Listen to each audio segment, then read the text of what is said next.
Salve, galera! Eu sou o Rodrigo Grola E eu sou o Marcos Keller.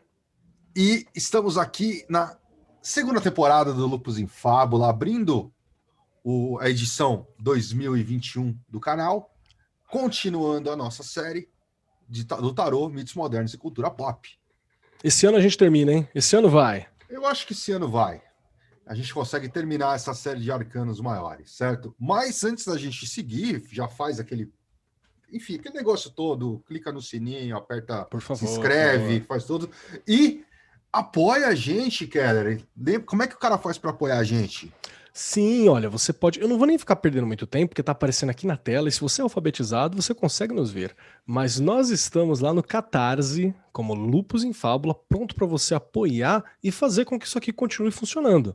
Ano passado, a gente fez a temporada inteira com os custos sendo custeados pela gente, por tudo que vai, incluindo tempo, e dá muito trabalho, cara. A gente quer continuar com isso, a gente precisa do apoio de vocês para manter isso funcionando.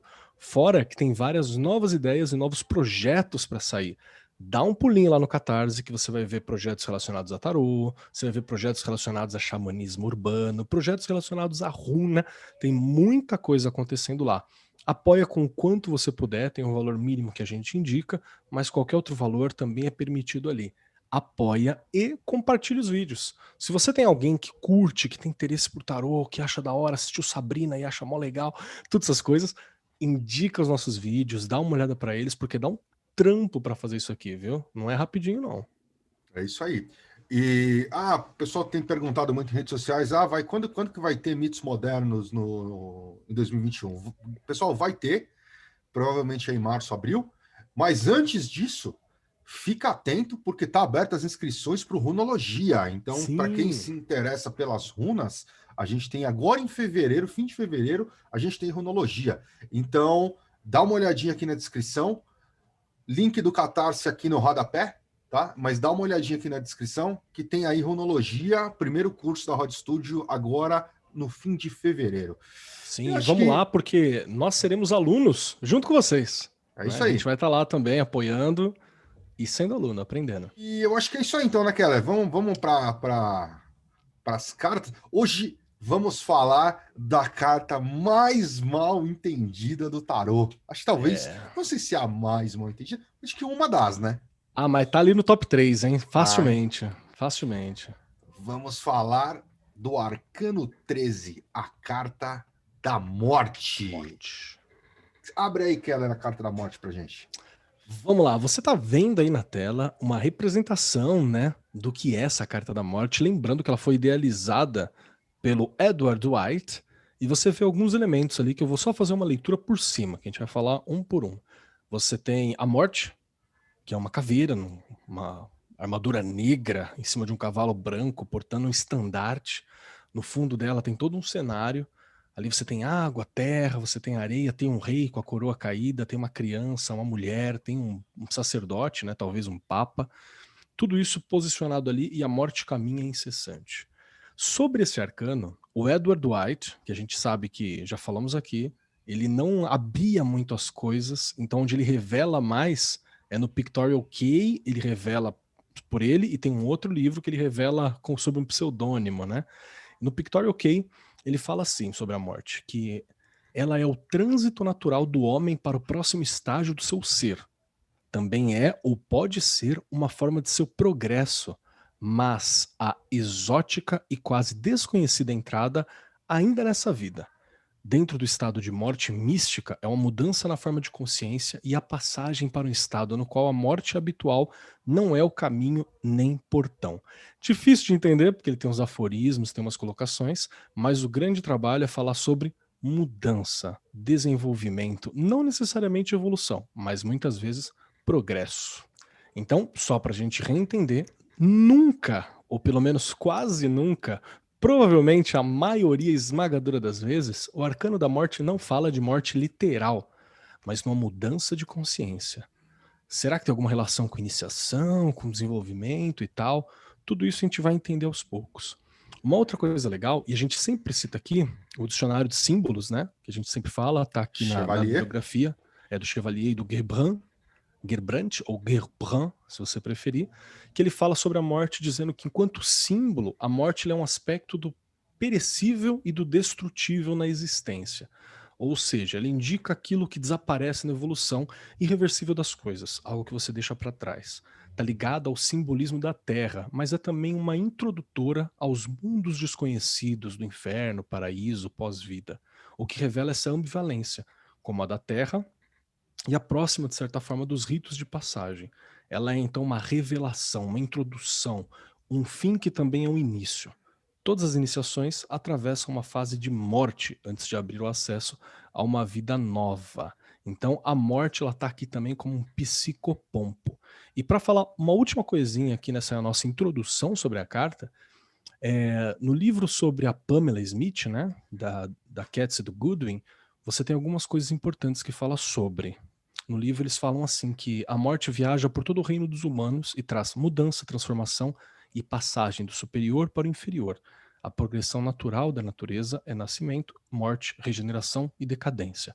Novamente, é o símbolo da vida em meio à morte. Então, não é morte literal, é uma mudança de estado, é um desenvolvimento, é uma progressão, é um outro momento.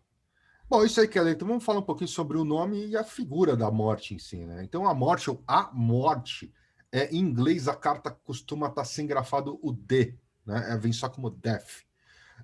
Tem na sua imagem principal a figura do ceifador, né? A gente costuma chamar de morte, mas é comum também vir o nome ceifador, o Reaper, né, em inglês.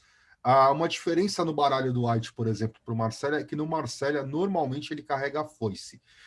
O do White, não. Ele traz essa bandeira negra que a gente vai falar depois. Tá? É muito provável que a figura do ceifador, né, seja inspirado pela divindade greco-romana, né, o Saturno ou Cronos, como ele é mais retratado ali no Marcélia, com a morte do Apocalipse cristão. Né? Sim, que é o E cavaleiro, aqui, né? é o cavaleiro. E aqui tem a passagem do Apocalipse 6, versículo 8. Vi aparecer um cavalo esverdeado. Seu montador chamava-se a Morte, e o Hades o acompanhava. Foi-lhe dado poder sobre a quarta parte da terra, para que exterminasse pela espada, pela fome, pela peste e pelas feras da terra. Então, passagenzinha do Apocalipse aí que retrata a morte, tá? O Cavaleiro da Morte, né?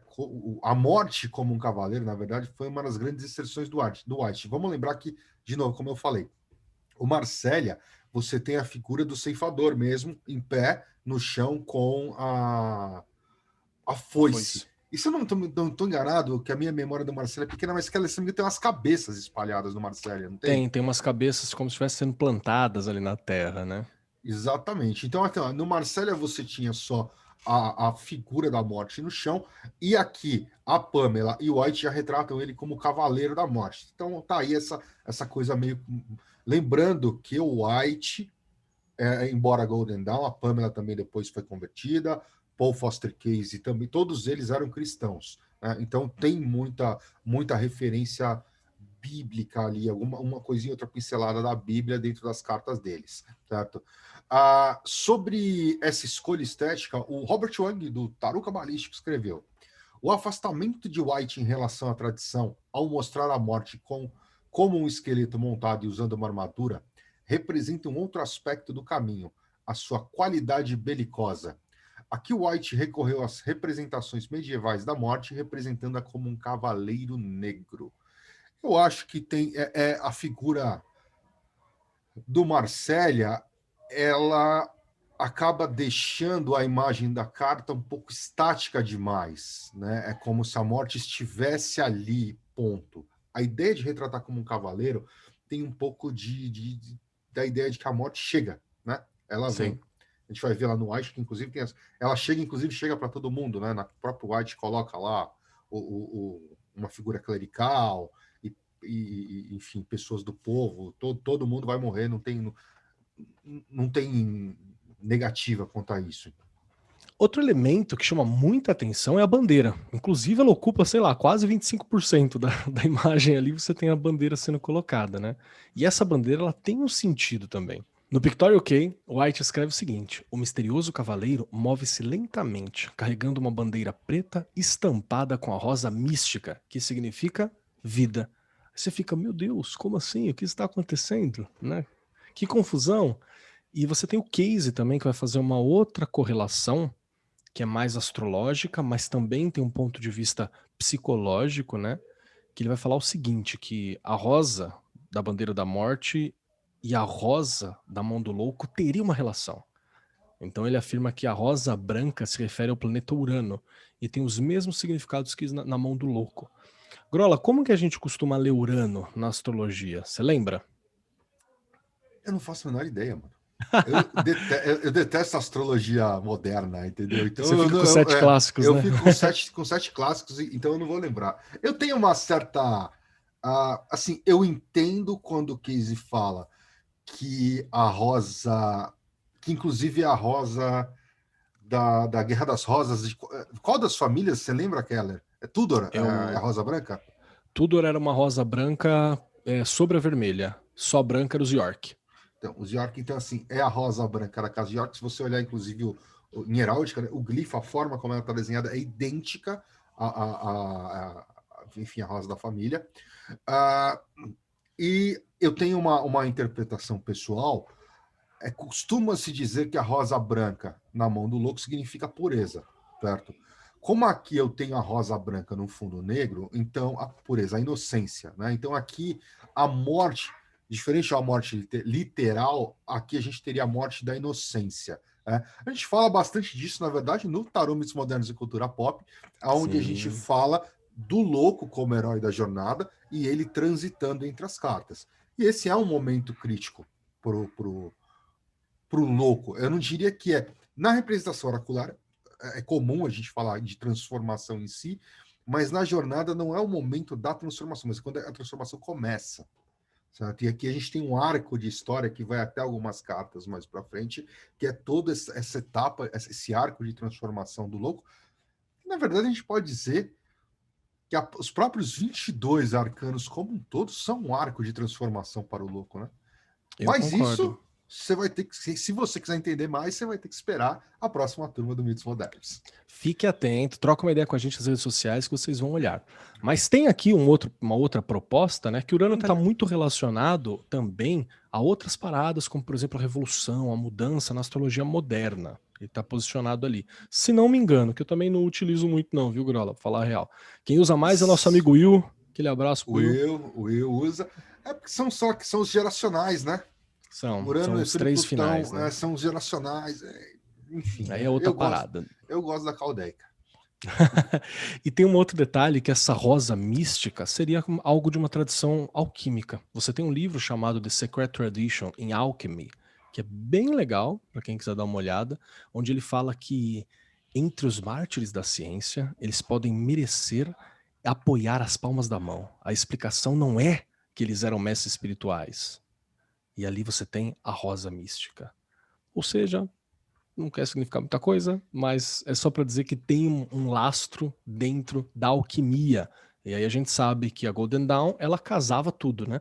Alquimia, astrologia, geomancia, ela conseguia encontrar as correlações. Esse é o grande trabalho da Golden Dawn. Então, teremos isso também como uma base dessa discussão toda. Isso aí. Vamos falar um pouquinho sobre esse cenário. Assim, eu acho interessante também desta carta que ela tem um cenário bem rico de fundo, né? Um dos mais ricos, inclusive. Não é. Não dá para dizer que em termos de cena, é completamente destrutivo, porque você não vê necessariamente um ambiente desértico. Não, ela tem, vocês estão vendo aí na imagem, obviamente, ela tem um cenário bem rico desde os desenhos iniciais da Pamela, tá? Então, eu vou começar com algumas citações aqui. Começar pela Katz e o Goodwin, fazendo uma afirmação interessante enfim, no livro deles, tá? A imagem da carta reúne vários componentes de design de todo o baralho. Por exemplo, o cavaleiro, mesmo que seja um esqueleto, assim, em relação aos cavaleiros, né? As duas torres, o sol nascente ou poente, eu diria que é poente, o hierofante, o imperador, a coroa derrubada da torre e as crianças. Talvez em seu desenho, Pamela esteja dizendo que a morte está presente em todo o baralho. Eu como afirmação, eu diria que de fato é, né? Se a gente considerar a separação de personagens e cenas que existem nos Arcanos Maiores, a morte chegou para todos os personagens ali, tá? Então, vamos falar um pouquinho sobre as torres e o sol ali atrás, tá? Então, enfim, para quem já conhece, está um pouco mais habituado ao baralho, entende que aquele detalhe que está ali na carta da morte é a carta da lua, certo? Só que em vez da lua, o que você tem é o sol se pondo, certo? Então, como eu cheguei a comentar, a gente tem um pequeno arco narrativo dentro dos Arcanos Maiores que começa, entre aspas, começa na morte, que vai até um pouco mais para frente, que é o arco da transformação propriamente em si, certo? A ideia desse sol se pondo retrata já um pouco a ideia de que, cara, a morte chegou, a noite vai chegar e com ela vem a lua lá atrás, certo?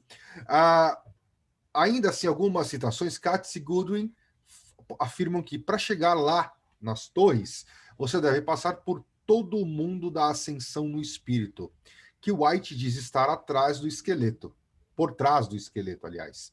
Portanto, você deve ir além do mundo material para renascer em uma nova vida. Já o Wang diz que o sol nascente por trás das duas torres, o Wang já fala especificamente de um sol nascente, não sei se eu concordo muito, mas por trás das duas torres, visto no caminho da lua, é também uma referência à ressurreição e vitória sobre a morte. Ele Eu já tá acho. no outro momento, né? Ele já tá Já mais tá na numa frente. uma outra Funciona, vibe. funciona, Tá, mas. mas não sei se narrativamente acho que não funciona. Já para o case, o próprio Sol é outro detalhe importante. Normalmente a ideia da morte está associada ao pôr do Sol, mas nessa chave o Sol está no leste e, portanto, está nascendo. Esse ponto eu não levei em consideração. Aqui está uma indicação clara de que o poder que os homens veem como morte é realmente o poder da vida. Cada dissolução da forma traz o nascimento de novas formas. Tem um detalhe também do leste que ele é legal, mas ele depende de como você tá posicionando dentro da carta, né? Então, pra onde fica o norte? Então, Pra frente, pro caminho que a morte vai? exatamente isso que eu estava pensando. Eu falei, pô, mas espera É, aí, eu precisaria ter uma visão mais clara da orientação para poder realmente afirmar que ali é o leste, né? Porque eu só desenhar ali do lado direito da carta, de certa forma, não quer dizer muita coisa. Depende do ângulo da imagem, tá? Eu acho mais interessante que aquele sol esteja se pondo. Mas aí narrativamente funciona se funciona, pondo, né? né? Fica para você que está assistindo esse vídeo definir o que funciona simbolicamente melhor para você, se é ele se pondo ou ele nascendo. Certo? Perfeito. E esse rio e barquinho aí, Keller? Vamos lá. Tem um rio e tem um barquinho no fundo, cara, que eu demorei pra entender, porque a primeira vez que eu vi, eu prestei atenção na carta clássica da Pamela e não é tão visível esses dois ali, fica meio confuso, né? Mas no fundo teria as águas, que daria essa noção de movimento. Então é sempre para mostrar que não tem nada nesse arcano que indica paralisia, né? Diferente do arcano anterior que a gente discutiu. Tudo na carta da morte tá se movendo, tá se mexendo, tá implorando pela vida, ou acabou de dar o último movimento, né? Para alguns momentos dela. Então há movimento na carta. E ali você vê que a vela do barquinho demonstra que a morte cavalga a favor do vento. Ou será que é o vento que acompanha a marcha da morte? Isso é outra coisa também para se levantar. E normalmente você tem uma questão simbólica de estar a favor do vento, que você pode falar assim que isso é o que deve acontecer, né? Ou seja, é para onde o vento está te levando. Tudo isso é o que está simbolizando ali. E ali o curso do rio deveria mostrar que o barquinho vai chegar naquelas duas torres no fundo da carta. Então é para onde a sua jornada vai te levar. Essa seria uma das leituras. E o Foster Case, ele escreveu: o rio corre em direção ao sol. Ele começa no norte e faz uma curva de modo que flui para o leste. Seria fluir para esse renascimento, como já vimos anteriormente. O Case ele tem a bússola da carta, né? Tá tudo certinho, ele entende a cartografia e a bússola do lugar ali. Exatamente. E sobre essa galera morta aí não tô morta porque teoricamente o Hierofante ali, o representante do clero, está barganhando ali com a morte, tá? Mas Perfeito. a gente tem essas figuras aí. Vamos começar pelo White. O White cita o seguinte: o rei a criança e a donzela, que caem diante dele, o cavaleiro da morte desarmado, enquanto um prelado com as mãos postas aguarda seu fim. Então, essa é a descrição do White. O Casey tem uma interpretação que é: o cavalo representa o progresso eterno da energia radiante universal em evolução. Às vezes eu acho que o Casey ele tem uma particularidade de enxergar muito e escrever grandiloquente, grandiosamente. né? Ele é Exatamente. Eu sempre acho às vezes um pouco até exagerado. Mas seguindo aqui, diante do cavaleiro, um rei havia caído para simbolizar o desaparecimento da antiga ilusão de que a autoridade é investida por direito divino em uma realeza hereditária. Isso. Mais uma leitura extra do case, né? O fato é um rei caído. Aí ele dá essa esticada. Um padre, uma mulher e uma criança estão prestes a cair.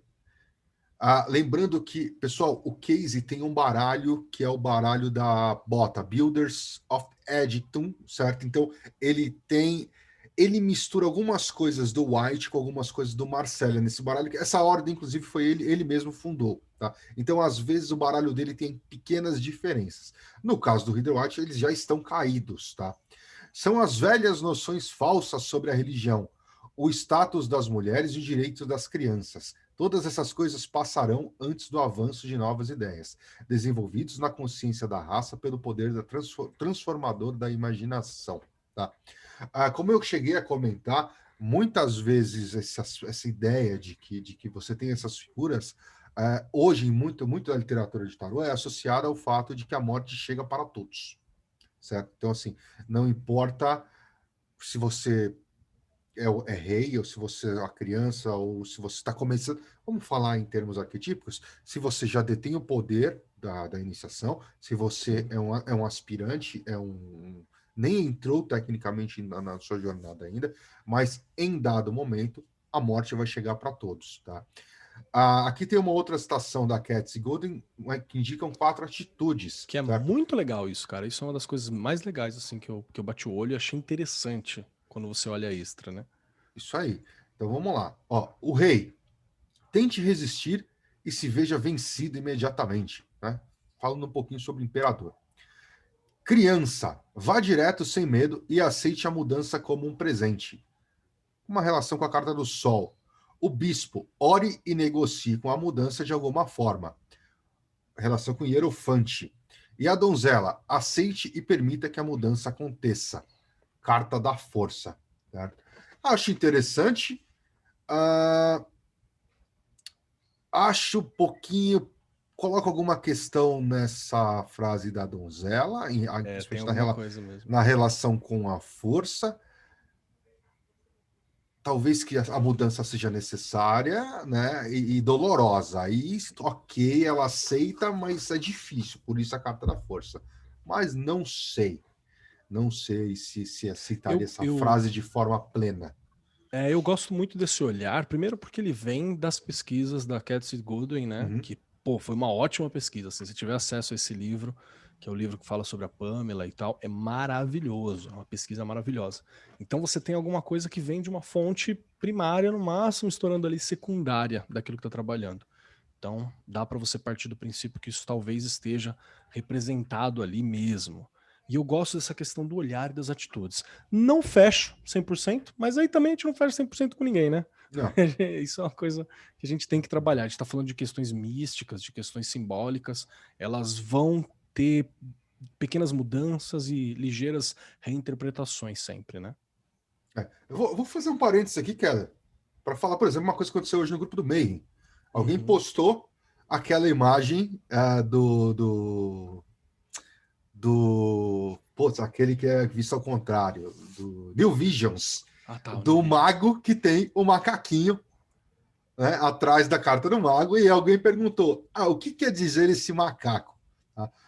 Aí eu fui obrigado a citar o livro. Pessoal, uma coisa interessante, principalmente dos decks da Luiz Carabé hoje em dia, é que eles costumam vir em 2 versões. Você tem a versão que é só o baralho, e você tem os kits. O kit vem uma caixa bacanuda, o deck e um livro do autor. Eu normalmente, os primeiros kits que eu peguei, eu esperava um pouco mais, assim, que tivesse um pouco mais de detalhamento. Os É porque é livros só são uma relativamente... página, né, É, para texto, né? Bem, uma, bem pá- uma, limitado. uma ou duas páginas de texto sobre principalmente os arcanos maiores, que são os mais simbólicos. Mas já dá para ter uma visão de por que o autor colocou determinados símbolos ali. E a história do macaco, ele fala que é uma passagem cristã, que diz que, eu não vou lembrar exatamente o texto, mas basicamente o macaquinho está para o mago, assim como o ser humano está para Deus, certo? Então, e a gente olha para aquilo e fala, Às vezes na nossa cabeça é é, melhor.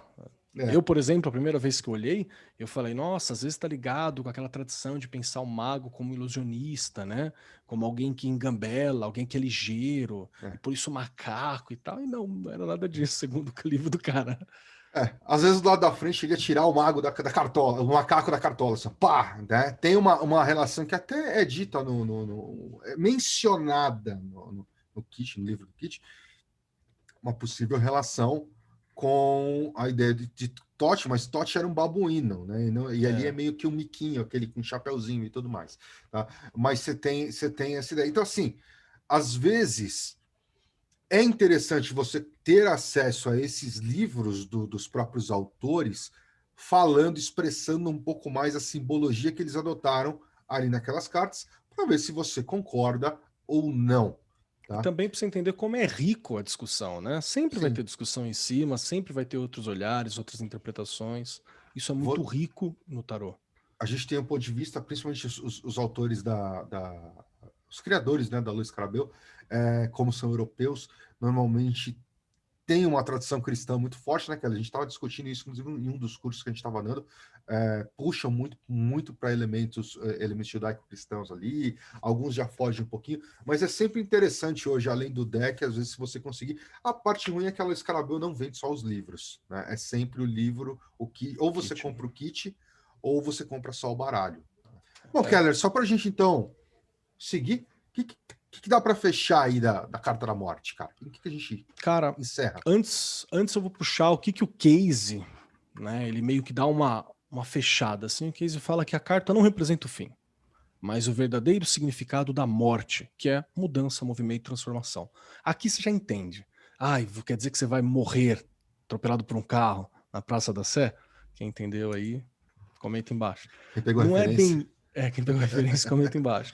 Não é isso que ela está dizendo, a carta da morte. Ela está falando sobre uma mudança. Né? Porque normalmente quem está ligado à espiritualidade acredita numa pós-vida, numa continuação da vida, num outro estágio de existência.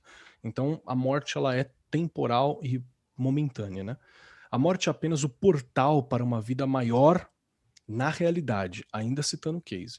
É o poder representado por esta chave que transforma nossa existência e consciência e a libera dos entraves e limitações que agora dificultam sua livre expressão. O significado dessa chave é profundo quando você percebe que todo o nosso conhecimento da vida repousa sobre seu movimento e mudanças contínuos, desintegração para a libertação da energia. Então o Keynes ele fala umas coisas meio estranhas, mas ele fala umas coisas bonitas também, né? Uhum. Olha, essa citação, acho que ela simplifica bem o que é a questão de movimento. E a Katsi Goodwin, você tem uma outra colocação que fala assim que tendemos a tratar esta carta como uma transformação e uma das cartas de mudanças significativa do baralho. E a gente fala que essa é mesmo uma grande mudança, e a gente vai ter depois uma outra grande mudança lá na frente, que a gente já deixou de spoiler aqui para vocês. É uma mudança diferente da torre, que é repentina e frequentemente Uhum. externa. A morte é uma mudança do que já está presente. É como uma amizade em desenvolvimento. Passa por várias etapas lentamente e é entre as mesmas pessoas. É um rearranjo constante dos elementos já presentes. Eu gosto muito dessa citação. Mesmo não fechando 100% com ela, porque, de novo, ela está sendo pensada exclusivamente, né, na carta em si e não dentro de uma narrativa, como normalmente a gente pensa e como a gente faz no curso Tarô, Mitos Modernos e a Cultura Pop, mesmo assim eu gosto muito desse olhar isolado. Pensar que é um rearranjo constante dos elementos presentes mostra que a gente está lidando com isso sempre. Então, a morte ela é uma mudança. No curso, vocês vão ver o Grola falando que para ele a carta da morte seria maravilhosamente representada por uma borboleta saindo do casulo, né? Uma coisa de transmutação mesmo, de você sair de um estágio para outro, mas ainda naqueles mesmos elementos, aquela mesma natureza, um rearranjo daquilo que você é. Então, para mim, isso fecha muito bem o que é a carta da morte. Uma ótima carta. Ali atrás eu cometi um pequeno engano, tá? Eu não estava olhando a carta enquanto a gente estava gravando, e no baralho do White também. Tanto a criança quanto a donzela, eles estão morrendo, mas ainda não estão mortos. Tá? Só o rei está morto, enquanto o bispo barganha. Eu achei isso, pessoal. Para quem mandava mensagem para a gente, pô, põe a bibliografia aí. Esse aqui já é um dos roteiros que quem pré-produziu para a gente, quem preparou para a gente foi o Alan. A gente já tinha avisado no ano passado que o Alan entraria aqui na parte mais de roteiro, que ele é um cara que não é muito chegado a aparecer em vídeo. Então, ele está trabalhando com a gente na parte de roteiros e ele já passou. Então, quem quiser a bibliografia na descrição, a gente vai deixar lá bonitinha, tá? E para quem acha que é fácil, tem mais de 10 livros aqui na bibliografia, tá? Exatamente. Remexeu. E lembrando que, mais uma vez, fevereiro agora, fim de fevereiro, tem runologia. Sim. A gente acredita que entre março e abril tem mitos modernos, tá? Seguindo aqui, a gente, nas próximas semanas, tem aí Mind Eye novo, tem runologia novo, tem o Caminhada Xamânica, e apoia a gente para ver mais programas. A gente tem mais algumas ideias aí, tá? A gente tem o programa de review de decks, inclusive já recebi um dos deixa eu pegar a criança aqui. Tá? Bonito demais. Esse aqui chegou hoje. Heaven and Earth. Heaven and Earth, que é eu qualifico ele como um Reader White bonitão. Talvez acho que o Reader White mais bonito que eu já tenha visto, certo? Porque ele é, em essência, um Reader White Smith também, certo? Então é isso, vai lá no Catarse, apoia a gente, tem o link aqui no rodapé, tem o link na descrição. Quer aprender runologia em breve? Segue a gente e é isso aí. E feliz ano novo aí, porque a gente só tá aparecendo agora em fevereiro, mas feliz ano novo. Beijo no coração e não vamos ter carnaval, né? Então o ano começa quando a gente quer. Pense nisso. É isso aí. Para mim, começou tchau, gente. na primeira semana. Abraço, galera. Valeu, tchau, tchau.